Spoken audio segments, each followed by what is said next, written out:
There was a sound that came from a barn in the Kentucky foothills. Back in the autumn of 1947, it wasn't an animal. It wasn't any machine the neighbors recognized. It was a rhythm, a steady hiss and sigh that never stopped. Not at night, not when the snow came, not when the rest of the world went quiet. That sound ran for 3 years without a pause.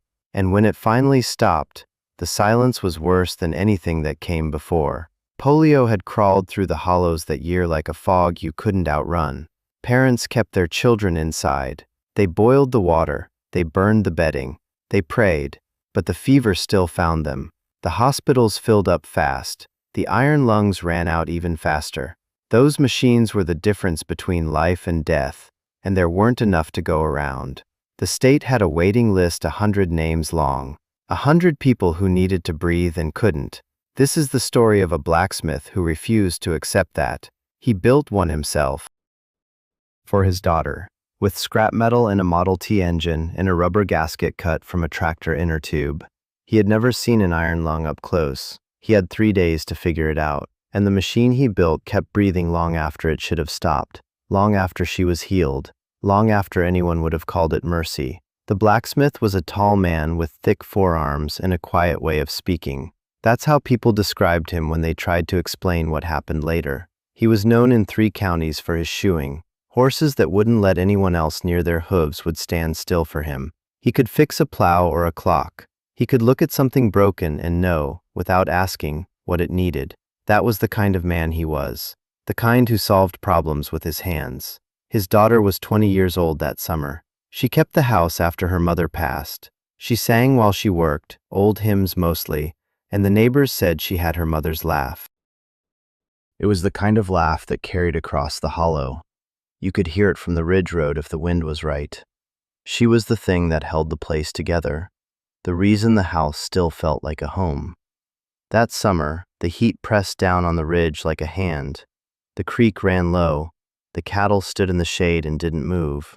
The cicadas built a wall of sound that never stopped, a constant buzzing hum that got into your head and stayed there.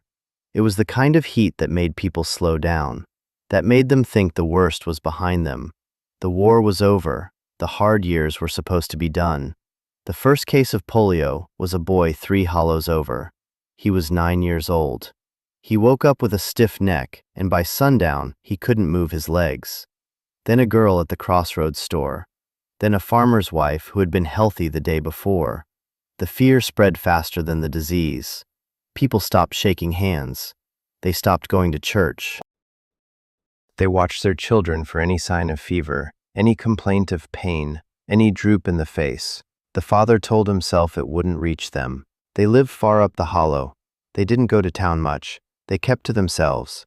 He told himself that every day for 3 weeks. And then his daughter woke up one morning and said her neck was stiff. She said her neck was stiff at breakfast. He told her to rest. Maybe she'd slept wrong or it was the heat. He gave her a cool cloth and told her to lie down. By noon she couldn't lift her fork. Her hand shook when she tried to bring it to her mouth. He watched her struggle, watched the food fall back onto the plate, and something in him went cold.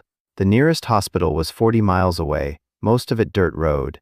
The truck coughed and shuddered up the mountain with her lying in the bed on a mattress, her mother's old quilt pulled up to her chin. He drove as fast as he dared, but every bump made her wince and every mile felt like a mile too far. The doctor was a tired man who had seen too much of it that year. Too many children, too many young people, too many families asking for help he couldn't give. He said the word polio, and the room went cold. He said it the way a man says something he's said too many times before, flat and final, like a door closing. She needed an iron lung, but the county had none, and the state had a waiting list 100 names long. The doctor said they could try to make her comfortable. He said it gently, meaning it kindly, but what he was really saying was that she would die, that there was nothing to be done. The father didn't ask any more questions. He just walked out of that hospital room, got in his truck, and drove home in the dark with his daughter in the back, wrapped in blankets, her breathing getting shallower by the hour. When he got home, he didn't go inside. He went to the barn, stood in the dark, and looked at his tools. And he made a decision that no one else would have made. He would build a machine that breathed for her. He was a blacksmith. He knew metal, he knew air, and he knew her. He had never seen an iron lung up close, and he had 3 days to figure it out. He drove home in the dark. The truck's headlights picked out the trees one at a time, thin trunks of ash and hickory that seemed to lean in as he passed. The road was barely a road, just 2 ruts worn into the clay, winding up the hollow the way water finds its way down. He drove slow, not because he was careful, but because he didn't want to arrive. His daughter was in the back, wrapped in blankets. She could feel her own lungs getting weaker. That's the part that doesn't get told in the heroic versions of this story. She knew. She lay there in the bed of the truck, watching the stars slide past through the trees, and she could feel the muscles in her chest forgetting how to work. It wasn't painful. It was quiet, like a door closing slowly, like a room getting smaller. He pulled up to the house and cut the engine, and the silence rushed in. He sat there for a long moment, his hands on the steering wheel, staring at nothing. Then he got out, carried her inside, laid her in her bed, and pulled the quilt up to her chin. She looked at him but didn't say anything. She didn't have to. He didn't go inside the house. He went to the barn and stood in the dark, looking at his tools. The forge was cold, the anvil bare, and the walls were hung with things he had made and fixed over 20 years of working metal. Horseshoes, plow blades, hinges, a gate latch he'd forged the winter his wife died. He stood there and let the dark settle around him. The barn smelled of coal dust and old hay and rust. It smelled like his life. The decision came without words. He would build a machine that breathed for her, not because he knew how, but because there was no other option. He was a blacksmith. He knew metal, he knew air, and he knew the way her chest rose and fell when she slept. He had held her when she was born, and he had held her mother when she died. He knew what a body needed, and he would figure out the rest. He had never seen an iron lung up close, and he had 3 days to figure it out. He started with what he had, a borrowed medical journal from the county doctor, and a page torn from a nursing textbook showing a diagram of the Emerson iron lung. The drawing was crude, just a cylinder, a pump, and a seal around the neck, but the principle was there.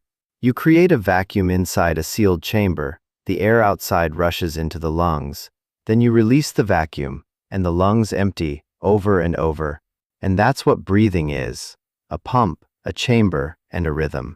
He drove 100 miles over mountain roads to Lexington, stood in the hallway of the city hospital, and watched an iron lung work through a glass window. He counted the seconds of intake, release, and pause, timing it with his own breath. He memorized the sound, the hiss of the valve, the thump of the bellows. He stood there for an hour, a tall man in work clothes, not moving, just watching, and when a nurse asked if he needed help, he said no. He had what he needed.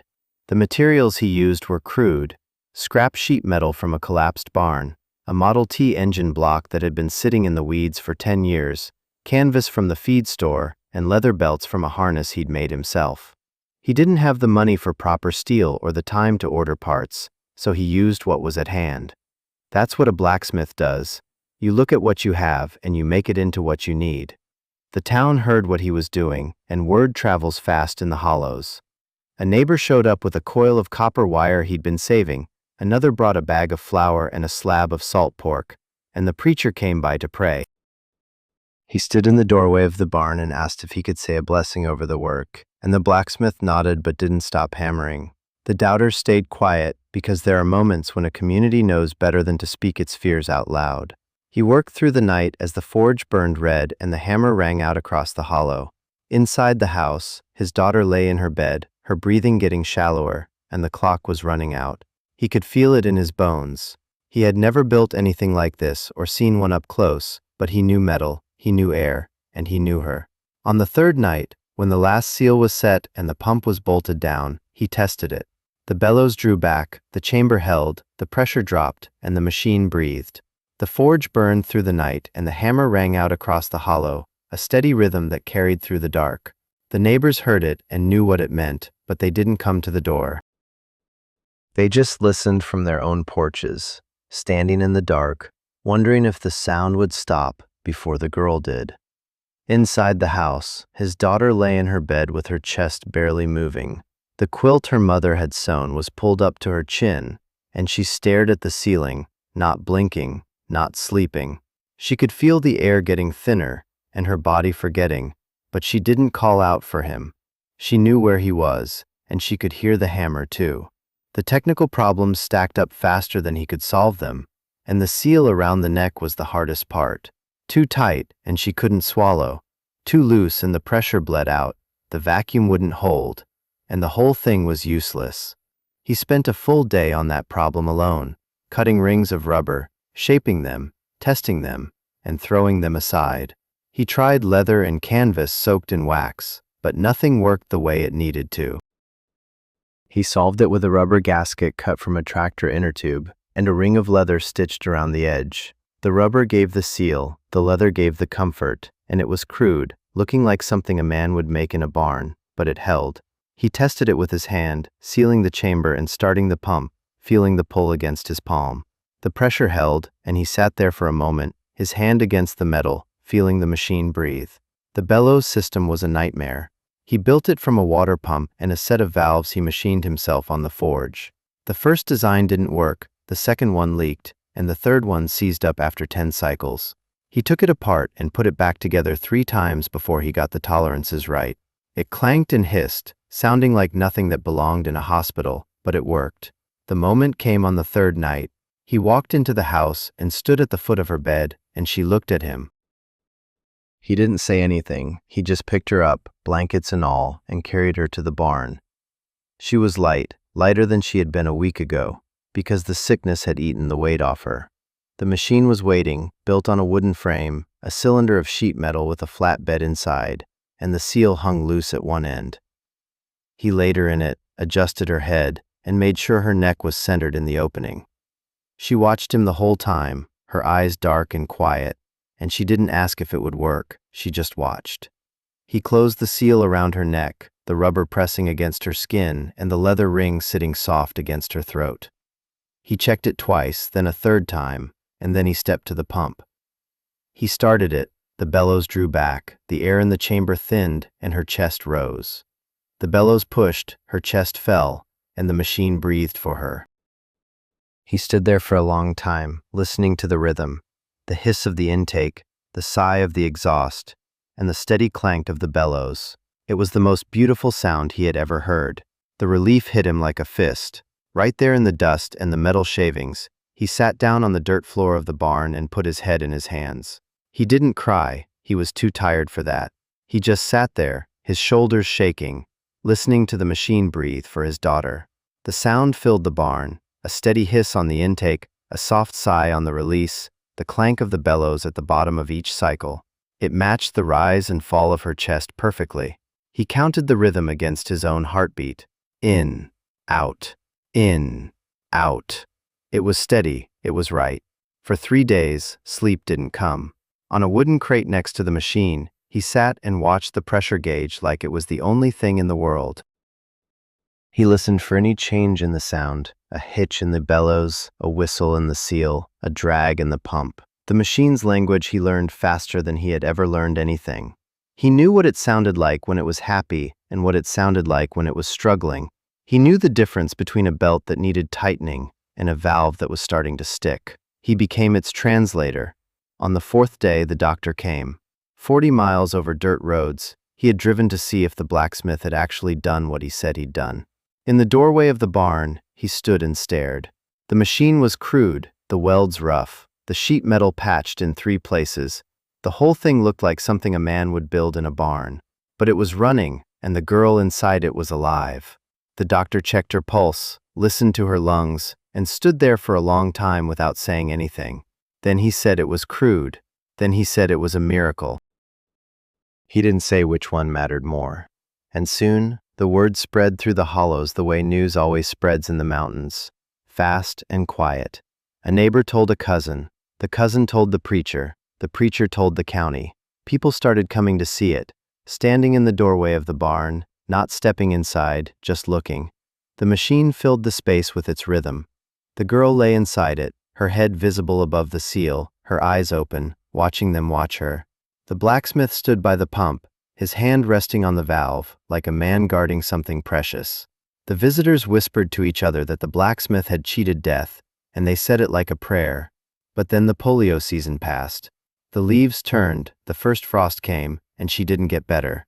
Weeks turned into months. The leaves changed from green to gold to brown.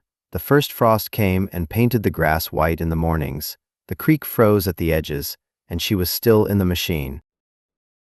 The polio had run its course. The fever was gone. The paralysis had stopped spreading, but her lungs wouldn't start on their own. They had forgotten how. The machine had taken over the job, and they had given up. The barn became her room. He cleared out the tools that had been there for 20 years, pushed the anvil against the wall, swept the floor, built a shelf near her head for her books, hung a lantern on a hook above her so she could read at night, and brought in a small stove with a pipe through a hole in the wall. The barn was no longer a place for work. It was a place for her. The machine became a permanent fixture in his life. He oiled it every morning, adjusted the belts every evening, checked the seals, listened to the valves, and talked to it like it was alive. Not prayers, not pleas, just conversation. He said it without thinking. The machine was part of the family now, and it had earned its place. The rhythm of his days changed completely. He woke to the machine, the sound of it the first thing he heard in the morning, before the birds, before the wind. He checked the pressure, stoked the fire in the stove, sat beside her and asked if she had slept. She always nodded, always smiled, but the smile was getting smaller. He didn't notice. He was too busy listening to the machine. The subtle shift happened without him realizing it. He was no longer just her father. He was the keeper of the machine, and the machine was the only thing keeping her here. He didn't think about that. He didn't let himself think about that. He just kept the rhythm steady, kept the pressure right, kept the machine alive, because if the machine died, she died, and if she died, there was nothing left. That winter, something changed in the barn. It was hard to say exactly what. The air felt different, the sound felt different, the rhythm was the same, but something had shifted, something that couldn't be fixed with a wrench or a new belt, something that had to do with the way she looked at him when he wasn't looking at her. The cold crept through the barn walls that winter like it was looking for something. It found every crack, every gap between the boards, every place where the years had opened a seam. He stuffed rags into the gaps and nailed old feed sacks over the windows. He built a small stove from a steel drum and cut a hole in the wall for the pipe. He burned wood he should have saved for spring, but he burned it anyway. The heat never reached the far corners of the barn, but it kept the air around the machine warm enough. That was all that mattered. Her body was healing. The polio had run its course the way a storm does, doing what it came to do and moving on. Her arms could move again. She could lift a book, hold a cup. Her legs were weak, but not dead. She could feel them when he touched them. The muscles were still there, waiting, but her lungs wouldn't start. They had gone quiet. The machine had taken over the job so completely that her body had stopped trying. The rhythm was all that mattered now. The hiss and the sigh, the rise and the fall. The machine's breath had become her breath. The dependency deepened in ways hard to see at first. She could speak, but only for a few minutes before she got tired. Her voice was thin, coming out in short bursts, like she was rationing the air. She would say something, pause, breathe, then say something else. The machine's rhythm was the only constant. It never paused, never got tired, never needed to catch its breath. It just kept going, cycle after cycle, hour after hour, day after day. She learned to speak between the breaths.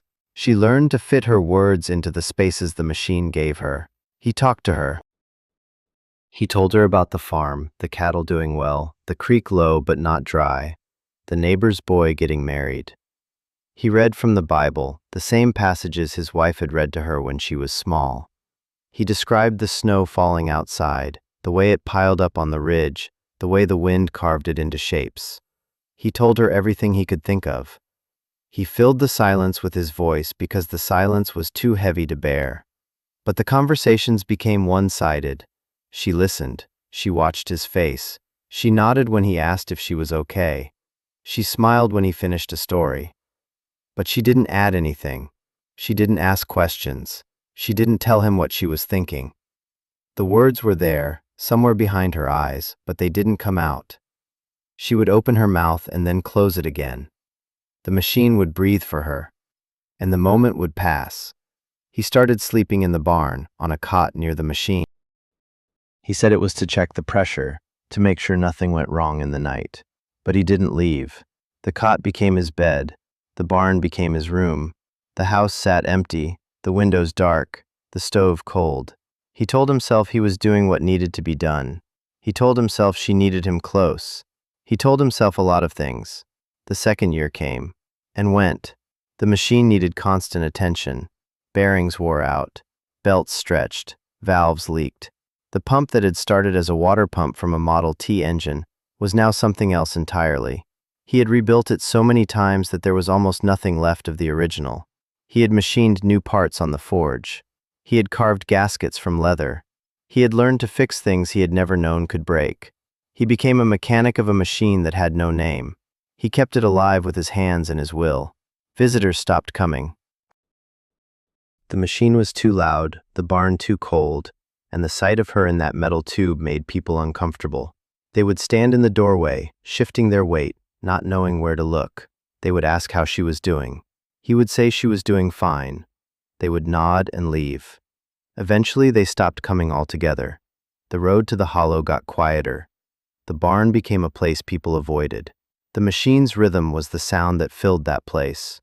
Her inner world became a mystery. He would sit beside her and watch her eyes move across the pages of her book, but he didn't know what she was thinking. Did she dream of walking? Did she dream at all? Did she imagine herself outside, feeling the wind on her face, the sun on her skin? He didn't ask. He was afraid of the answer, afraid she would say yes, afraid she would say no, afraid of what either answer would mean. He stopped asking. He assumed she was grateful, that she understood why he kept her here. He assumed the machine was a gift, not a cage. He assumed a lot of things. He had to, because if he stopped assuming, he would have to face the truth. The truth that she was 22 years old now, that the polio was gone, that her body had healed. The only thing keeping her in that machine was the machine itself. But she was starting to understand something else, something he couldn't see. Something that had nothing to do with belts or valves or pressure gauges. She was starting to understand that the machine had become more important to him than she was. That he needed it as much as she did. Maybe more. A new doctor came through the hollow in the spring of the second year. Young man, curious. He'd heard about the machine from a nurse in Lexington who had worked at the hospital where the blacksmith stood watching through the glass. The story had grown in the telling, but the young doctor wanted to see it for himself. He drove up the dirt road in a car that costs more than most houses in the county and knocked on the barn door. The blacksmith let him in, not because he wanted to, but because the young doctor had a way about him, a quiet confidence that made it hard to say no.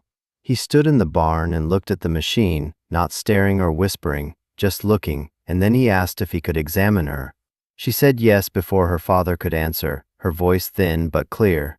The young doctor stepped closer, checked her pulse, listened to her chest, and asked her to take a deep breath before he remembered she couldn't. He apologized. She smiled. It was the first real smile the blacksmith had seen in months. The doctor tested her lung capacity with a device he had brought in his bag. He had her breathe into a tube while he watched a gauge, and he did it 3 times. Then he sat back and said something that changed everything. The muscles were stronger than they thought, he said. She might be able to breathe on her own. They tried it. The doctor reached for the valve that controlled the pump. The blacksmith grabbed his wrist. Slow, he said. Slow. The doctor nodded and turned the valve. The pump slowed. The bellows moved slower. The pressure in the chamber dropped less. She took a breath on her own. A small one. Then another. Her chest rose without the machine pulling it, and she looked at the doctor with wide eyes. Then they turned the machine off, just for 30 seconds.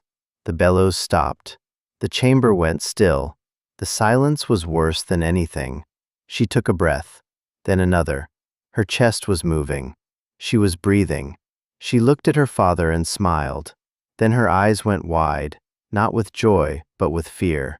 Her hands came up, her fingers clawed at the seal. She was drowning in air, and the machine was silent. The doctor turned the valve. The pump started. The bellows drew back, the pressure dropped, and her chest rose. The rhythm returned. She closed her eyes and her hands relaxed. The machine breathed for her again. She calmed down, but the look on her face stayed. The look of someone who had touched the edge of something and didn't want to touch it again. The father was angry. He told the doctor to leave. He said they were pushing her too fast, that she wasn't ready. His voice was low and hard, the kind that doesn't leave room for argument. The young doctor packed his bag, looked at the girl in the machine, then at the father. He didn't say anything. He just left. The question hung in the air after the car pulled away. Was he afraid she would die? Or was he afraid she would leave him? He didn't answer it. He couldn't. He went back to the machine, checked the pressure, listened to the rhythm, and told himself he was doing the right thing. The machine had saved her life. But it had become the only thing that made sense to him, the only thing he knew how to control, the only thing that didn't leave. The barn became a sealed world after that. He patched every crack he could find, nailed boards over the windows, and stuffed rags into the gaps around the doorframe. The light inside was always dim now, a kind of permanent twilight that made it hard to tell what time of day it was. The only thing that marked the hours was the machine's rhythm. It never changed or paused, and it was the only clock that mattered. She stopped asking to go outside or for anything, just lay there and listened to the rhythm. Her eyes would follow the shadows on the ceiling, the way the lantern light flickered against the boards. She would trace the patterns with her gaze, over and over, the same shapes, the same movements, day after day. She didn't complain or cry, she just stopped asking, and that was worse than anything she could have said. His love became a cage, though he didn't see it that way, he saw it as devotion. He polished the brass fittings until they shone, kept the pressure steady with the precision of a man who had nothing else to focus on, and kept the rhythm perfect. The machine ran smoother than it had ever run. The belts were tight, the valves were clean, the pump hummed like a satisfied animal. He took care of it the way he had once taken care of her. He fed it oil, adjusted its parts, and listened to its breathing. The town forgot about them, but that's what happens in the hollows. People move on. The story becomes a story, something you tell strangers who pass through. The man with the iron lung, the girl who lived in the barn. The details grew simpler with each telling. The fear and the wonder faded. They became a local legend, the kind of thing people mentioned in passing, and then forgot about until someone new asked. The road to their place grew over, the mailbox rusted, and the barn faded into the trees. Her silence grew heavier because she had nothing left to say. She had said everything she could in the first year. She had asked to go outside, to feel the sun, if she would ever walk again. He had answered each question the same way, soon, soon, soon. But soon never came. So she stopped asking, stopped talking, and just lay there listening to the machine. The machine spoke for her now. Its hiss was her voice, its sigh was her breath, and it spoke for both of them. And he listened to the machine more than he listened to her. He started talking to it, not to her, to the machine. The sound was everything. The hiss of the intake valve, sharp and precise, like a breath drawn through teeth. The clank of the bellows at the bottom of each stroke, a metal sound softened over time, worn smooth by thousands of cycles. The sigh of the exhaust, long and slow, like something letting go. These were the only sounds in the barn now, filling the space the way water fills a hollow. They were constant, reliable, never changing. The rhythm became the pulse of the place. It breathed for her, and for him, filling the barn with a heartbeat that never stopped. He had learned to walk, eat, and sleep to that rhythm. It was the background of every thought, every movement, every moment. The only thing that still made sense. He started praising it, talking to it like a person. He would run his hand along the metal cylinder, thank it for keeping her alive, and call it good. Good machine. Good girl. The same words he had used to soothe frightened horses. He said them to the machine now, and it responded. It ran smooth and steady, never letting him down. The line began to blur. The machine and the daughter were connected now, one unable to exist without the other. He didn't see her as separate anymore. The metal cylinder was her body, the pump her heart, the bellows her lungs. They were one thing, a single system, a single life.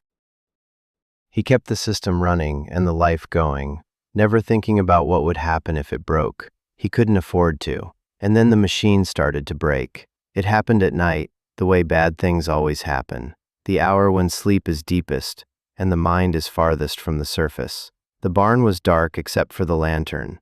The machine ran steady. He was asleep on the cot, his hand resting on the floor near the pump, like he could feel its pulse through the wood.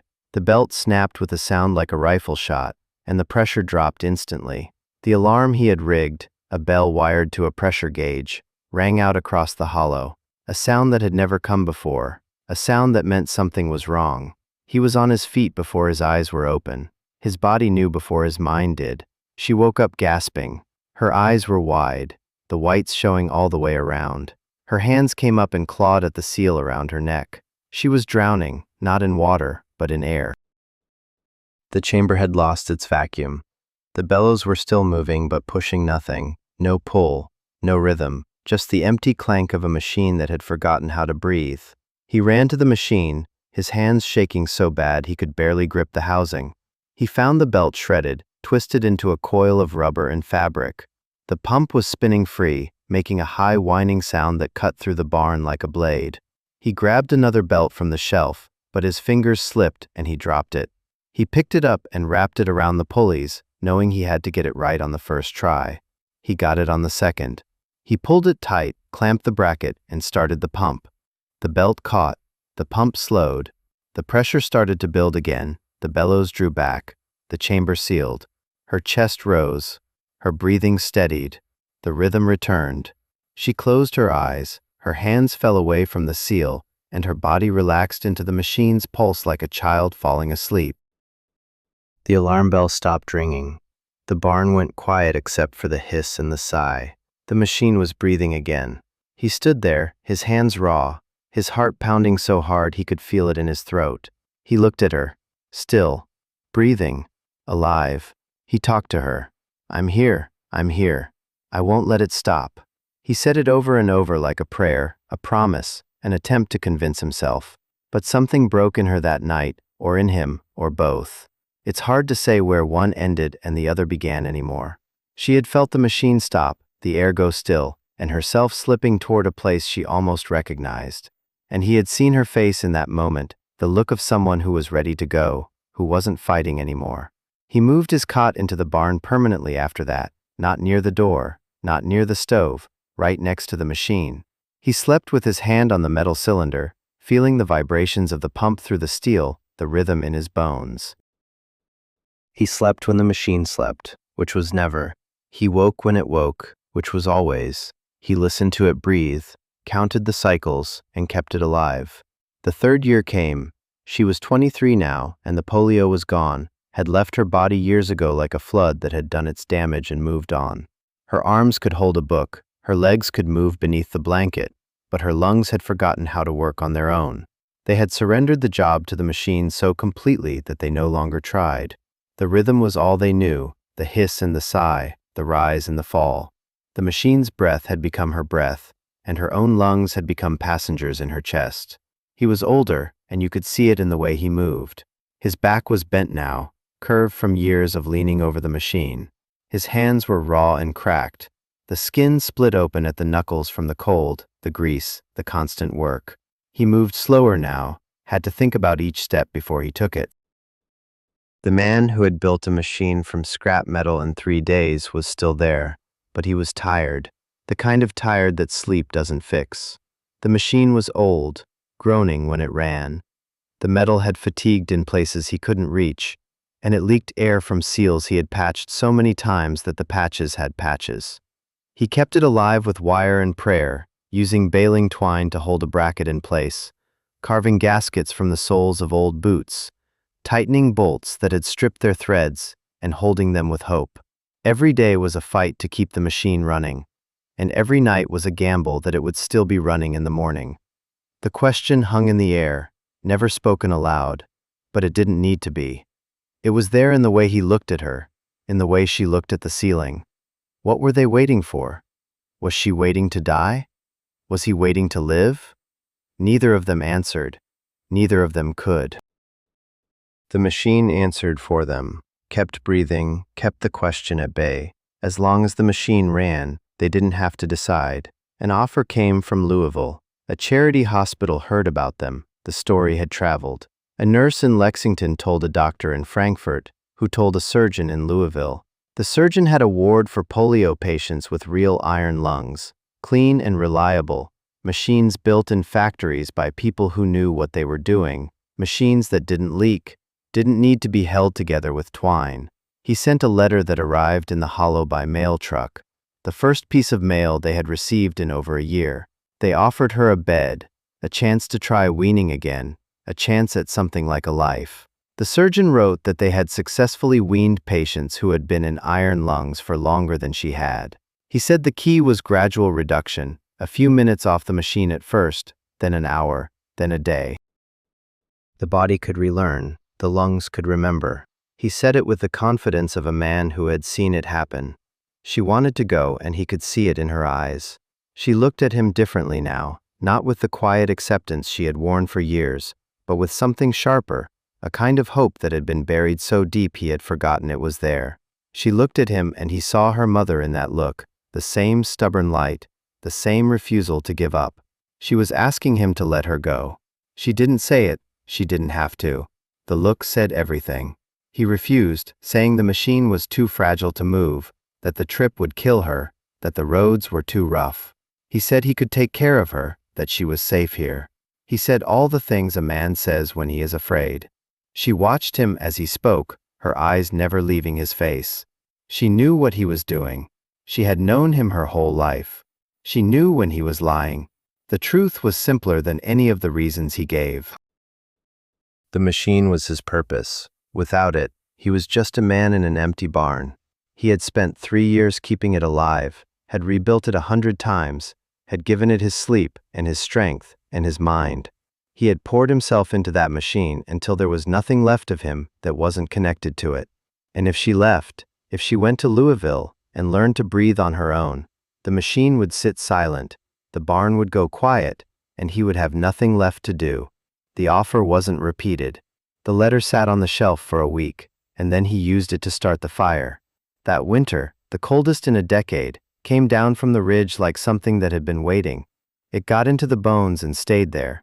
The barn couldn't hold the heat. The stove burned all day and all night, but the cold found its way in anyway, creeping through the walls and settling on the metal cylinder. He could see his breath when he worked on the machine. The machine started failing, but not the way it had failed before, with a belt that could be replaced or a valve that could be cleaned. This was something else. Parts he couldn't find, bearings worn down to nothing, metal fatigue in places he couldn't reach, a crack in the bellows housing that he patched with a strip of tin and prayed would hold. The machine was dying slowly, the way things die when they've been kept alive too long. He worked day and night, stopped eating and sleeping, fought to keep the machine alive the way a man fights to keep a fire going in a storm. He threw everything he had at it, his strength, his time, his mind. He machined parts from scrap, carved gaskets from leather, held the crack together with wire and will. But the machine was older than he was now, had been running for 3 years without stopping, and was tired, asking to rest. She knew what was happening, had known for a long time. She watched him move slower each day, his hands shake when he worked, and him forget to eat, forget to sleep, forget that there was anything outside the barn. She didn't say anything. There was nothing left to say. She just watched and waited. A night came when the machine stopped, not a belt, not a valve, but the pump seized. The metal had finally given out, the bearings fused to the shaft, the pump stopped turning, the bellows stopped moving, the rhythm stopped. The silence hit him like a wall. He tried to fix it, but his hands were too cold. The tools slipped, and he couldn't get the pump housing open. The bolts were frozen, the metal was warped. He hit it with a hammer, hit it again, the sound ringing out across the hollow. Nothing. The machine was silent. The pump was dead. He held her. The barn was silent. The machine that wouldn't stop breathing had stopped. He held her hand and felt her chest move once, twice, a third time. Then nothing. The silence lasted until morning. What they found in the barn that morning wasn't a scene of violence. There was no struggle, no sign of a fight. The lantern had burned down to nothing, the stove was cold, and the machine sat silent, its metal cylinder still holding the shape of her body. The pump was seized, the belts still, the valves frozen in their last position.